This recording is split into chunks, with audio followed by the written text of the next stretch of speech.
आप सबको good morning, सुप्रभात। My self Diwakar from KB the correct airport manage.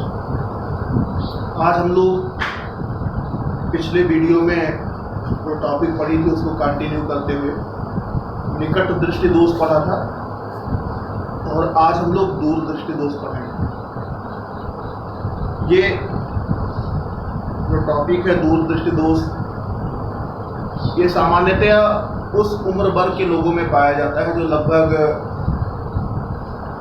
35 साल की अवस्था या यूँ कह लें 30 साल की अवस्था को क्रॉस करते हैं, तो उनमें लक्षण पाया जाता है। तो किसी व्यक्ति में दूरदृष्टि दोष है, इसका क्या क्या पहचान है, कैसे पता लगेगा कि दूरदृष्टि दोष है?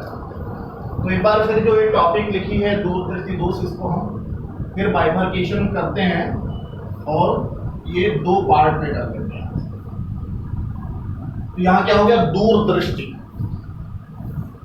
तो सबसे पहले ये हो जाएगा कि इसमें जो इसकी पहचान है दूरदृष्टि दोष का, इसकी पहचान में ये है कि ये दूर का देखेगा, यानी दूरदृष्टि, दूर का दिखाई देना, दूर का दिखाई देना, ये पहली बात।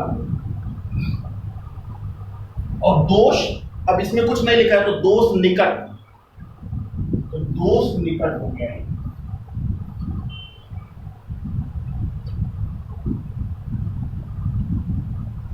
यानी निकट की वस्तुओं को दिखाई देने में समस्या और दूर की वस्तुओं को स्पष्टतया ये देख पाए, तो ये एक मोटा मोटा सा पहचान हो गया कि नहीं, ये आपको दूरदृष्टि दोष है, क्योंकि आप दूर का देख ले रहे हो और निकट का नहीं देख।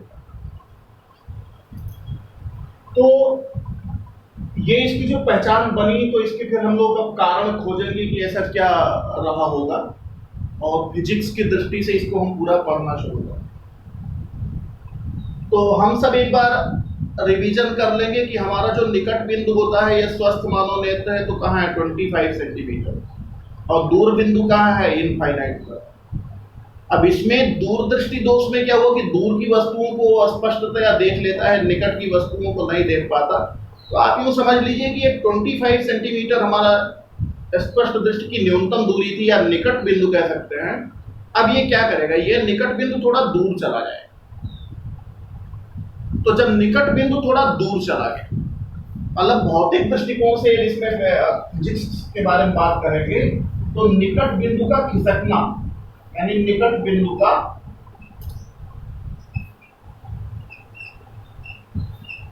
दूर हो जाना,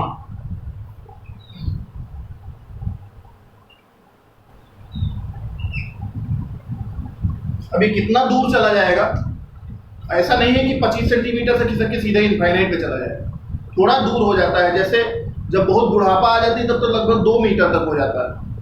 जैसे आप यहाँ से कोई 2 मीटर डिस्टेंस पे बैठा हुआ है तो वो दिखेगा, बहुत निकट नहीं दिखेगा। लेकिन ये खिसकना शुरू करता है, 40 सेंटीमीटर होता है, 50 सेंटीमीटर होता है, 100 सेंटीमीटर होता है। तो हमारा जो निकट बिंदु है वो दूर चला गया। अब किसी ने पूछा कि ये यार निकट बिंदु दूर चला गया, दूर बिंदु कहाँ चला गया? हमने कहा दूर बिंदु तो स्वस्थ मानव नेत्र का इनफाइनाइट होता ही होता है, तो दूर बिंदु कहीं नहीं चला गया, दूर बिंदु पे है, अनंत पे है। तो यहाँ एक अगली बात फिर आएगी कि तो विजन रेंज में क्या हुआ, जो दृष्टि परास है उसमें क्या हुआ। तो दृष्टि परास, अब मान लीजिए थोड़ा सा यदि खिसक ही गया है और वो अनंत पे है, तो निकट बिंदु और दूर बिंदु के बीच का जो दूरी है, डिफरेंस है, दूर बिंदु माइनस निकट बिंदु, इसको क्या कहते हैं, दृष्टि परास का। तो दृष्टि परास इसका अनंत ही रह गया। तो दूर दृष्टि दोष में जो दृष्टि परास है वो अनंत होगा, दृष्टि परास क्या होगा, अनंत होगा। एक बात फिर समझ ले पूरा, पहचान क्या हुआ, दूर की वस्तु स्पष्ट दिखाई देगी, निकट की स्पष्ट नहीं दिखाई देगी। क्यों ऐसा हुआ? या फिजिक्स की स्टडी हम कर रहे हैं या ऑप्टिक्स के दृष्टि से देखें तो हम ये पाएंगे कि निकट बिंदु जो है वो थोड़ा सा विस्थापित हो गया, स्पष्ट दृष्टि की न्यूनतम दूरी से थोड़ा दूर चला गया, और ऐसे होने के कारण ये सब घटनाएं घटित हुई होंगी। तो दृष्टि परास क्या हुआ होगा, तो ये अनंत ही रह जाएगा, क्योंकि अनंत में से हम उतना घटाएंगे तो इनफाइनाइट आएगा। अब यहीं पर जरा एक बार थोड़ा हम बात कर लें कि जब निकट दृष्टि दोष से कोई व्यक्ति पीड़ित होता है तब उसका दृष्टिपरास क्या होता है। तो हमने कहा उसका दृष्टिपरास सीमित हो जाएगा। क्यों? चूंकि वो निकट दृष्टि दोष में क्या हुआ कि निकट की वस्तुओं को तो देख लेता है लेकिन दूर की वस्तुओं को देख नहीं पाता है, तो उसका जो दूरबीन इनफाइनाइट था वो खिसक के आगे चला आया। तो हम निकट और जो आगे चला आया तो क्या हो जाएगा, लिमिटेशन नहीं हो जाएगी क्या? तो इसलिए निकट दृष्टि दोष में दृष्टिपरास सीमित हो जाएगा और दूर दृष्टि दोष में दृष्टिपरास अनंत रहेगा। ये एक यहाँ बेसिक डिफरेंस है। अब इसमें हम इसका पहचान तो कर लेंगे और इतनी पहचान के बाद इतना विश्लेषण भी कर लेंगे। अब हम इसका रे डायग्राम बना करके देखेंगे कि दूरदृष्टि दोष में कैसे दूर का वस्तु पहचान मतलब दिखता है और निकट का नहीं दिखता है। तो दूर दो प्रकार से होंगे, एक तो बिल्कुल अनंत हो जाएगा। तो सबसे पहले तो हम अनंत से आने वाली प्रकाश किरणों को ले, उससे पहले हम लेते हैं कि ये दूर दूर मतलब ये हुआ कि जैसे वो मान लीजिए 5 मीटर की दूरी पर है या 6 मीटर की दूरी पर है, इसको दूर लेते हैं पहले। या मान लीजिए यहाँ से कोई चेयर रखी है थोड़ी दूर पर, तो वो हमको क्लियर दिखी कि नहीं दिखी। या यहाँ से थोड़ी दूर पर जैसे वो आंख टेस्ट कराने जाओ तो कम से कम 3 मीटर दूरी पर कुछ अक्षर लिख देते हैं कि ये दिख रहा है कि नहीं दिख रहा है। तो वो वाला दूर सबसे पहले लेते हैं। तो वहां से क्या करते हैं कि यहाँ मान लीजिए कोई प्रकाश किरण आ रही है,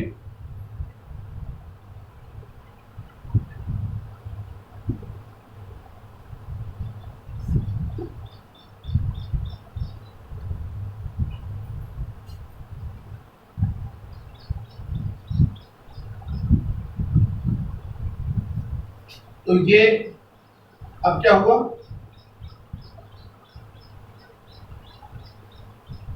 ये मान लीजिए यहां से दूरदृष्टि दोष है, दूरदृष्टि है, दोष कहां होगा, निकट होगा। यानी दूर को इसने देखा, कहां देखा, अब देख लेने मतलब क्या हुआ कि इसका प्रतिबिंब रेटिना पर बन गया, ये बन गया।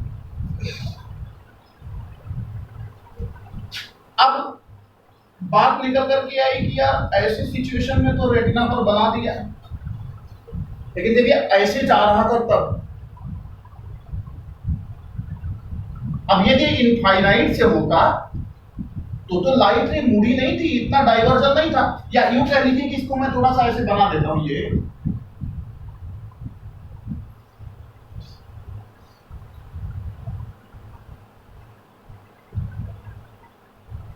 यानी नेत्र ने इतनी पावर पैदा करी तब जाकर के रेटिना पर इमेज बन पाई। अब ये रेटिना, इसका अगला केस ले कि यदि ये इनफाइनाइट से पे आता, अनंत से प्रकाश किरणें आ रही होती तो क्या होता,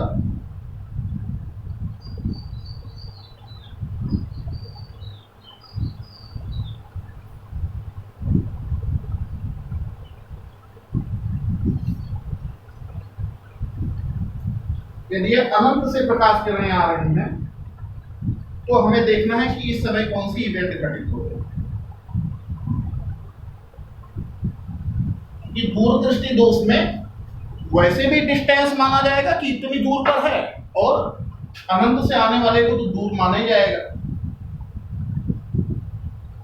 अब यहां ये समझना है, कोई लड़का प्रश्न करेगा कि मान लीजिए नेत्र लेंस इस सिचुएशन में है तो उसने इसको रेटिना पर बना लिया, लेकिन अब तो लाइट रे को क्या करना है, यदि मैं इसको रेटिना पर बना दूं, भाई रवे थोड़ी देर के लिए लेते हैं, रेटिना पर बना ये, और मैंने कह दिया ये अनंत से आने वाली प्रकाश किरणों को भी क्या करता है, रेटिना पे। तब आपके मन में आएगा कि ये पहले इतना मोड़ा था प्रकाश किरण को, अब इतने मोड़ना पड़ा। तो ये जब डिस्टेंस से आएगा और थोड़ा दूर ले लेंगे तो ये जो एंगल बन रहा है और इस एंगल में थोड़ा डिफरेंस क्या होगा, कम होगा, और इसलिए यहां भी यही दूर वस्तु है। इस वस्तु को भी क्या लिखते हैं? दूर स्थित वस्तु।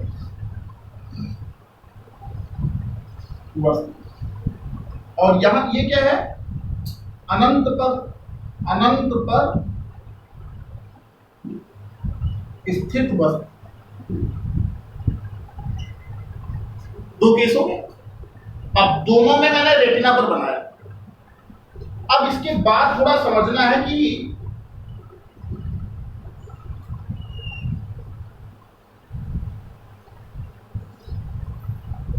ये मन में आना चाहिए था कि जब दोनों सिचुएशन में रेटिना पर बन रही है तो इसका मतलब कि आंख अपने समंजन क्षमता का उपयोग करती है, लेकिन कहां के लिए करती है? आंख अपनी समंजन क्षमता का उपयोग अनंत पर स्थित वस्तु से जो प्रकाश किरणें आ रही हैं उनको रेटिना पर बनाने के लिए कर रही है, और जो लिमिटेशन मतलब सीमित दूरी पर है, जैसे मान लीजिए अनंत को अनंत से पहले कह सकते हैं, तो उनके लिए भी वो एक्मोडेशन पावर ऑफ आई का उपयोग करती है और रेटिना पर प्रतिबिंब को बनाती है। अब क्यों ऐसा करती है इसका कारण पहले बताया कि उसका दूरबिंदु ऑलरेडी खिसक चुका है। दूरदृष्टि दोष में निकट बिंदु ऑलरेडी उसका दूर चला गया है। तो जब निकट बिंदु दूर चला गया है तो दूर से आने वाली वस्तुओं के लिए आंख समंजन क्षमता का इजी प्रयोग कर पा रही है। क्योंकि निकट बिंदु दूर चला गया है इसलिए वो दूर वाले को भी थोड़ा एक्मोडेशन पावर ऑफ आई का उपयोग करके बना लेती है और अनंत से आने वालों को भी रेटिना पर बना लेती है, दोनों सिचुएशन में। लेकिन जब काफी निकट वस्तु रखी रहती है, और काफी निकट का क्या मतलब हुआ? 25 सेंटीमीटर का। जैसे ये मान लेते हैं कि ये 25 सेंटीमीटर है, यहां से नेत्र लेंस से कितना है? 25 सेंटीमीटर। अब स्पष्ट दृष्टि की न्यूनतम दूरी पर यदि कोई वस्तु रख दिया जाएगा तब क्या हुआ? इसी में बनाते हैं।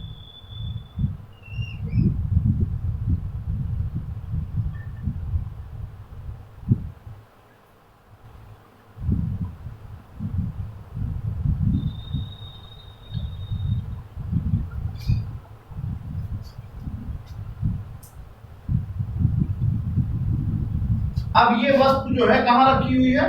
डी पे रखा हुआ है। इसको मैं यहां से क्या मान लेता हूं? Capital D. जब वस्तु डी पे रखी हुई है तब क्या घटना घटित हुई? यहां से दो डबल लाइन कर लेंगे जिससे ये क्लियर लगे कि ये लाइट रे कहां से आ रही है? निकट से आ रही है। ठीक है ना? कहां से आ रही है? निकट। अब ये क्या करेगी? अब चूंकि ये काफी ज्यादा, ये आप देखेंगे तो ये बिल्कुल सीधे जा रही थी ऐसे, ये प्रकाश किरण कहां जाएगी? बिल्कुल सीधे इधर जाएगी। तो इसको भी जब वो एक्मोडेशन पावर ऑफ आई का उपयोग करती है तब वो पूरा नहीं मोड़ पाती और ये जा करके यहां पीछे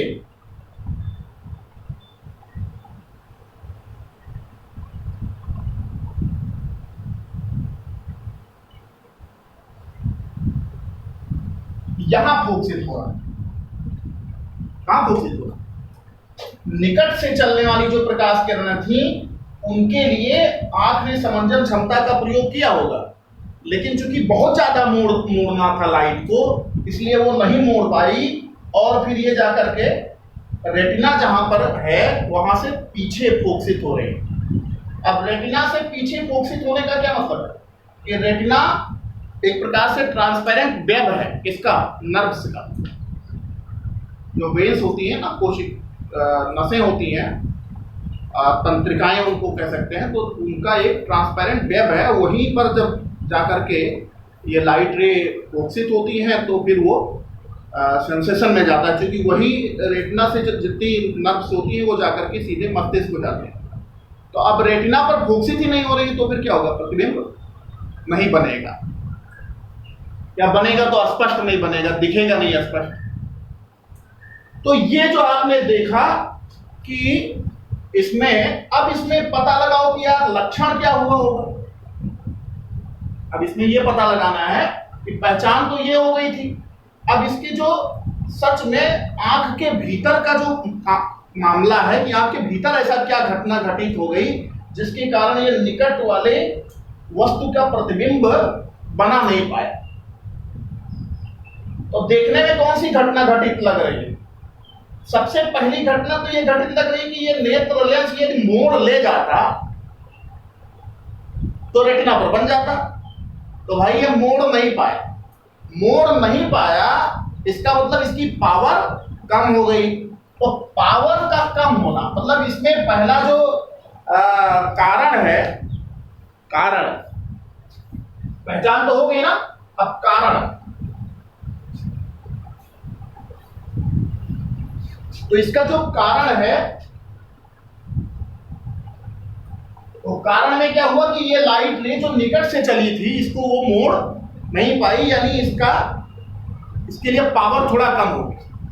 तो पावर घटना, तो P का कम होना। अब क्या हुआ, यदि मैं इसको P का कम होना लिख दूं तो ठीक नहीं है, क्योंकि P किस पर डिपेंड करता है? F पर। तो F का बढ़ना, अब फोकस दूरी का बढ़ने का क्या मतलब है कि नेत्र लेंस की वक्रता का कम होना। तो नेत्र लेंस की वक्रता का कम होना, यहां लिखेंगे नेत्र लेंस की वक्रता का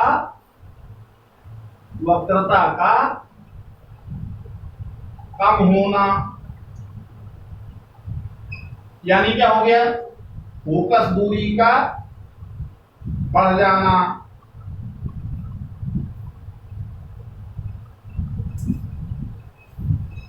ये कारण हो गया। क्यों?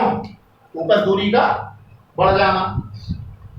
दूसरा क्या है कि जो नेत्र गोला तुम्हारा है, तो ये लेंस और ये रेटिना, अब भाई यदि ये रेटिना ही थोड़ा सा उधर चली जाती तो कौन बिगड़ जाता है?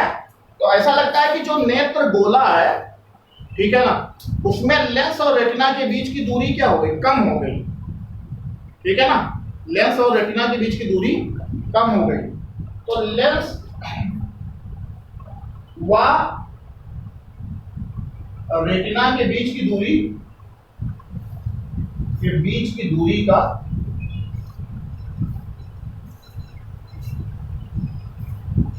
कम होना।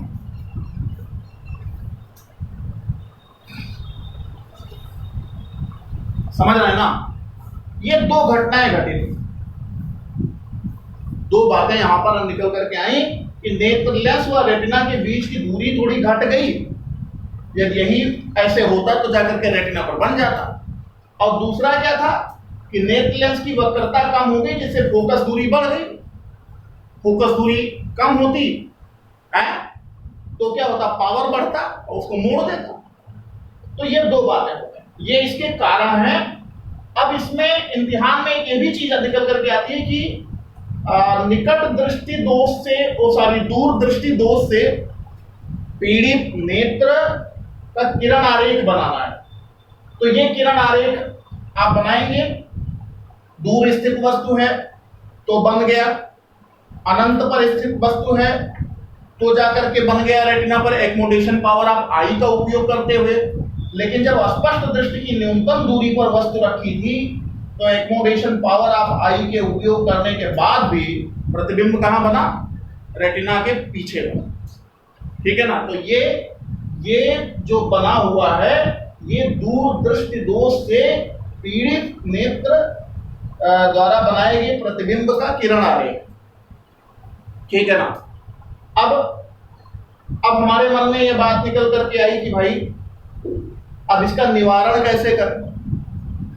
तो हमने कहा निकट बिंदु क्या था, निकट बिंदु थोड़ा खिसक गया। तो निकट बिंदु के खिसकने से ऐसा क्या हो जाता है कि हमको तो इसका मतलब ये हुआ कि निकट बिंदु खिसक गया था, यानी वहां से कोई लाइट रे आती है तो उसकी जो एंगल बनती है उसके नाते वो क्या करता है, मुड़ करके रेटिना पर पहुंच जाता है। तो हम ये कोई ऐसा चश्मा पहन लें कि वो आंख वाले लेंस को ये बतावे कि वो रखी बांध लो यहीं पर, लेकिन वो आंख वाले लेंस को जो नेत्र के भीतर लगा उसको बतावे नहीं वहां से लाइट आ रही। तो वो क्या करेगा, कंफ्यूज रहेगा, वो जानेगा वहां से आ रही है, वो देख लेगा साथ साथ।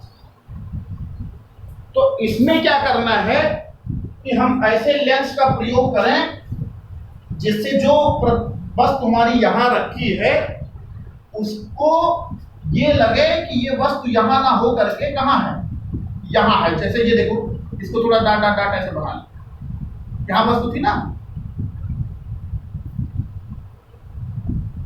ये दूर स्थित वस्तु जो लिखा है ये क्या है, ये हमारा, इसको एक मिनट इसको बना देते, ये हमारा निकट बिंदु खिसक गया है, निकट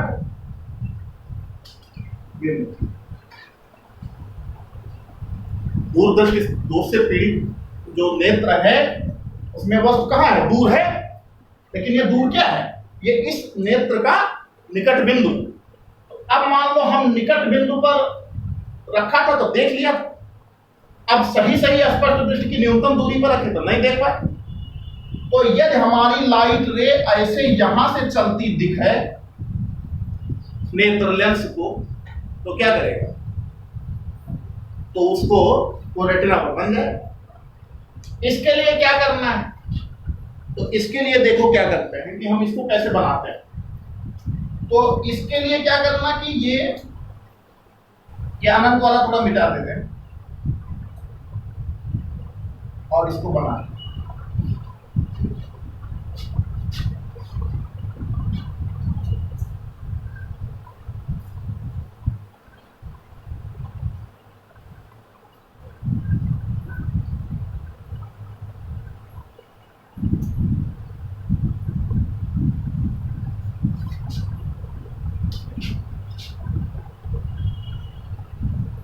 हमने क्या किया कि यहां पर एक उत्तल लेंस ले लिया, क्या कर लिया, उत्तल लेंस ले लिया।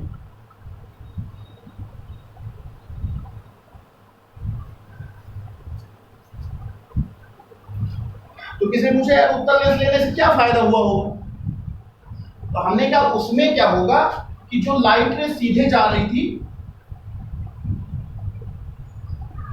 उसको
अब यहां क्या है, इतने समझना है इसके किरण आरेख में जो सबसे ज्यादा महत्वपूर्ण, लाइट रे कैसे जा रही थी, ऐसे, ठीक है ना, ये निकट हमारा जो स्पष्ट दृष्टि की न्यूनतम दूरी पर वस्तु रखी।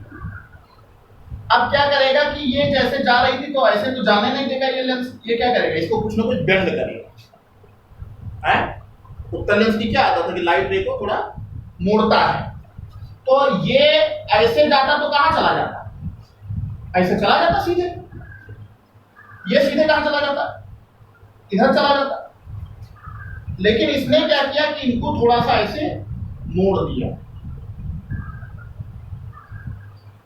और इसके मोड़ने के नाते जब ये मोड़ दिया थोड़ा सा, तो जब थोड़ा सा मोड़ेगा, आप जरा देखेंगे ध्यान से इसको, तो ये जिस राह में सीधे जा रहा था उधर नहीं गया, थोड़ा थोड़ा सा मुड़ गया।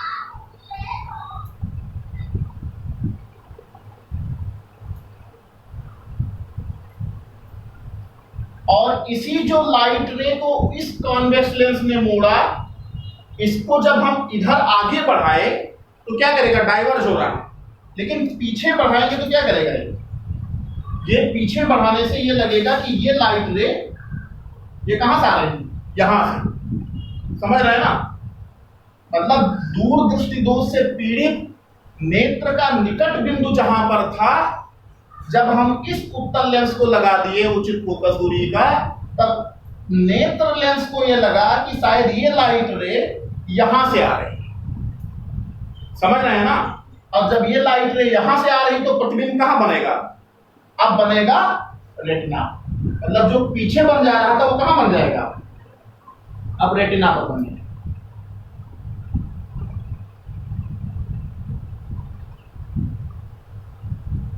ये बन गया तुम्हारा रेटिना। अब एक बार इसमें थोड़ा सा कंफ्यूजन ना रहे इसलिए इसको और क्लियर कर देते हैं। आप सब लोग देखेंगे इसको माइन्यूटली, जब अपने वहां वीडियो को जूम करके देख सकते हैं कि ये लाइट रे बिल्कुल सीधे ऐसे जाती तो ऐसे चली जाती, ये लाइट रे ऐसे जाती तो बिल्कुल ऐसे चली जाती। जब हमने उचित फोकस दूरी के उत्तल लेंस का प्रयोग किया तो ये जो बिल्कुल लाइट रे ऐसे जा रही थी बिल्कुल डाइवर्ज होते हुए, उसको थोड़ा सा बेंड कर दिया according to its focal length. अपने फोकस दूरी के अनुसार ये थोड़ा सा क्या करेंगे, बेंड करेंगे, फोकस दूरी यानी अपनी पावर के अनुसार। और जितना जब बेंड किया इस लाइट रे को, तब हम इसको आगे की तरफ देखें तो ये डाइवर्ज हो रही, लेकिन पीछे की तरफ जब बढ़ाए तो ये लगा कि ये जो नेत्र का निकट बिंदु है वहां से आ रही, और नेत्र के निकट बिंदु जो कि विस्थापित हो गया था, वहां से आने वाली प्रकाश किरण का प्रतिबिंब रेटिना पर सीधे बना ही लेती थी लेंस नेत्र, तो फिर वो प्रतिबिंब कहां बन जाएगा, रेटिना पर। यानी वस्तु कहां रखी है, यहां पर, और प्रतिबिंब कहां बन रहा है, यहां पर।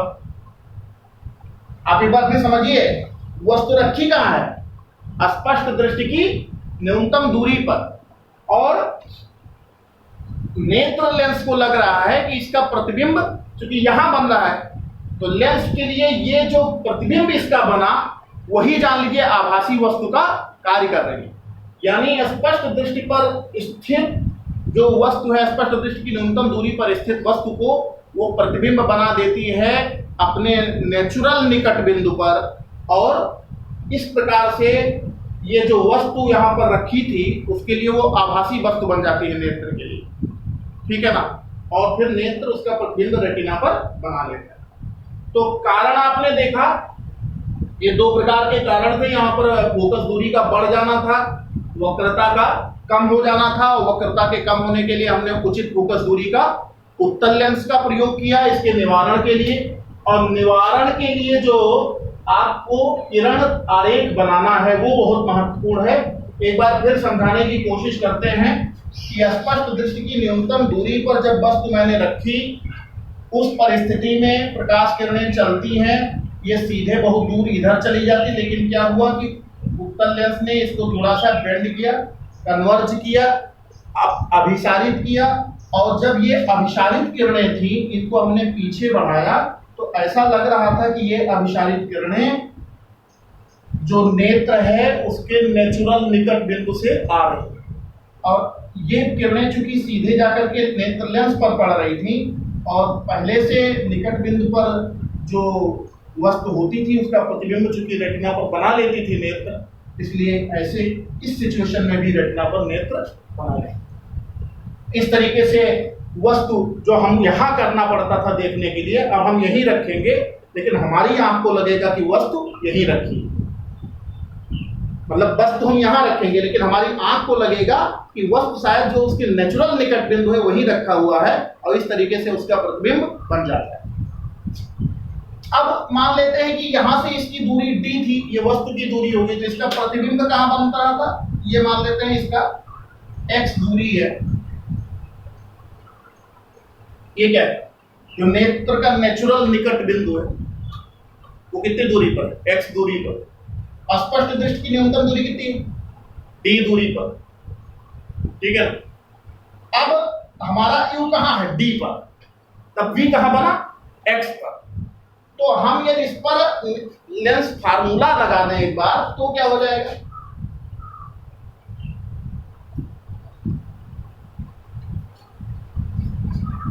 अब इसमें फार्मूला लगा दें कि 1/b minus 1/q is equal to 1/f, यानी हमको f कितना लेना है। जैसे वहां निकाला था ना f x के बराबर आया था, जब निकट दृष्टि दोष पढ़ रहे थे तो f निकाला था ना कितना होना चाहिए। जैसे हमने कहा उचित फोकस दूरी का लेना है, लेकिन वो उचित कितना, वो उचित कैसे कैलकुलेट करोगे। तो यहाँ b क्या है, b तुम्हारा x, q क्या है, अच्छा ये भी माइनस में रहेगा क्योंकि सब लेंस के लेफ्ट हैंड साइड में बन रहा है, माइनस d बराबर क्या हो जाएगा 1/f, 1/d माइनस 1/x बराबर 1/f। तो ये हो जाएगा f बराबर, चलिए थोड़ा सा कैलकुलेट कर लेते हैं, x माइनस डी बटा क्या हो जाएगा dx, x माइनस डी बटा dx बराबर 1/f। तो फिर क्या हो जाएगा ये बराबर dx बटा x माइनस डी। ये फोकल लेंथ सीधे कैलकुलेट करने का तरीका है। यानी जो हमारी आंख का नेचुरल निकट बिंदु अब हो गया है, यदि हम ये पता लगा लें, जैसे मैं चश्मा लगाया हूं दूर दृष्टि दोष से पीड़ित व्यक्ति, तो हमारा नेचुरल निकट बिंदु कहां था, तो मुझे लगता था कि यहां शायद वस्तु रखी है तो दिख रहा है, तो उतनी दूर हमने, ये हमारा x हो गया, कैपिटल D का मान आप सब जानते हो 25 सेंटीमीटर हो गया, तो 25 सेंटीमीटर तो तुम्हें पहले से पता है। कैपिटल D ऐसे पता लगा लो कि बाबा या दादा या काका तुमको कितनी दूरी पर दिख रहा है, तो बताएगा इतनी दूर पर आप दिखाएं, तो वो उसका हो गया वास्तविक निकट बिंदु। उन दोनों को लेकर के आप सीधे यह कैलकुलेट कर लो। तो जो मशीन से जांच कराते हो, रुपया देते हो 25 ठू या 50 ठू, वो अपने घर पे जांच करो कि कितना आएगा यह, समझ रहे हैं ना। तो घर पे भी आप जांच कर सकते हो और आप बता सकते हो कि इस पावर का लेंस आपको लगेगा, मशीन की कोई जरूरत नहीं है, इस फोकस दूरी का उपयोग करके। यही सब चीजें होती है कि आप पढ़ाई का कहीं उपयोग कर सकते हो, नहीं तो फिर पता लगेगा कि आप पढ़ रहे हो, उसका इम्प्लीमेंटेशन नहीं कर पाओ। तो अब एक बार इसको हम पूरा समराइज कर लेते हैं, जहां से शुरू किया था। दूर दृष्टि दोष क्या है, वह दृष्टि दोष जिसमें दूर की वस्तुएं तो स्पष्ट दिखती हैं परंतु निकट की वस्तुएं स्पष्ट नहीं दिखती हैं, दूर दृष्टि दोष कहलाता है। दूर दृष्टि दोष से पीड़ित व्यक्ति का निकट बिंदु विस्थापित होकर के थोड़ा दूर चला जाता है और वहां जब वस्तुएं रखी जाती हैं तब जाकर के प्रतिबिंब रेटिना पर बनता है। यदि अनंत पर भी वस्तु रखी है तो आंख अपनी एक्मोडेशन पावर का इस्तेमाल करती है और फिर भी वो रेटिना पर बना लेती है। परंतु यह दूर जो निकट बिंदु है उससे भीतर चला है कोई वस्तु, जैसे स्पष्ट दृष्टि की न्यूनतम दूरी पर रखेंगे तो आंख उसका प्रतिबिंब रेटिना पर नहीं बना पाती, वो रेटिना के पीछे चला जाता है। ऐसी सिचुएशन में हम दो कारण एज्यूम करते हैं कि एक तो ये हुआ कि शायद नेत्र लेंस की वक्रता कम हो गई, फोकस दूरी बढ़ गई है, और फोकस दूरी बढ़ जाने के कारण वो प्रतिबिंब प्रकाश किरणों को मोड़ नहीं सकी ठीक से, ये पावर घट जाएगी, पीछे चला गया। और दूसरा ये रेटिना और लेंस के बीच की दूरी को हम मान लेते हैं कि ये कम हो गया है, इसके नाते भी ये सिचुएशन आई होगी। हम इसके निवारण के लिए क्या करते हैं कि हमको उचित फोकस दूरी का एक उत्तल लेंस प्रयोग करते हैं दूर दृष्टि दोष के निवारण के लिए, और उसका किरण आरेख हम बनाते हैं कि इस तरीके की सिचुएशन हुई तो नेत्र लेंस को लगता है कि वो जो लाइट रे आ रही है वो शायद उसके वास्तविक निकट बिंदु से आ रही है और इसलिए प्रतिबिंब रेटिना पर बन जाता है। कितनी फोकस दूरी चाहिए ये पता लगाने के लिए हमने इस फार्मूले का प्रयोग किया। हमको पीड़ित नेत्र जो है उसका जो निकट बिंदु एक्चुअली है इस समय वो मेजर करना चाहिए किसी पटरी से, किसी धागे से, और वास्तविक स्पष्ट दृष्टि की जो न्यूनतम दूरी है स्वस्थ नेत्र के लिए कैपिटल D 25 सेंटीमीटर होती है। इस फार्मूले में रख करके हम पावर कैलकुलेट कर सकते हैं। और आज की वीडियो को मैं यहीं फिनिश करता हूँ। इसमें और भी कोई चीज़ बच